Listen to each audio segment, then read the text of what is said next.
स्मशानभूमीच्या आजूबाजूला भटकी कुत्रे भरपूर आहेत. अर्धवट जळालेला मृतदेह मोकाट कुत्रे ओढत नेतात. मृतदेहाची हळसांड होते अशी दृश्य या ठिकाणी दिसत असल्याचं नागरिक बोलत होते. त्यामुळे येथे उपस्थित नागरिकांमध्ये काही काळ घबराटीचं वातावरण पसरलं होतं.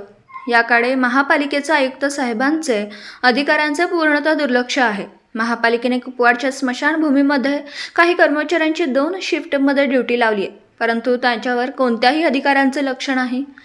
त्यामुळे स्मशानभूमीत अनुचित प्रकार घडण्याची शक्यता आहे. तसेच स्मशानभूमीत लाकूड पुरवण्याचा ठेका ज्यांना दिला आहे ते लाकूड ओली देत असल्याचं नागरिक बोलत होते. तसेच जे डिझेल त्यांच्यासोबत मिळतं ते पुरत नाही. या सर्व गोष्टीकडे महापालिकेने गांभीर्याने बघण्याची गरज आहे. अन्यथा कुपवाड महापालिकेसमोर तिरडी मोर्चा काढण्याचा इशारा कुपवाड शहर शिवसेना प्रमुख सुरेश साखळकर यांनी दिला.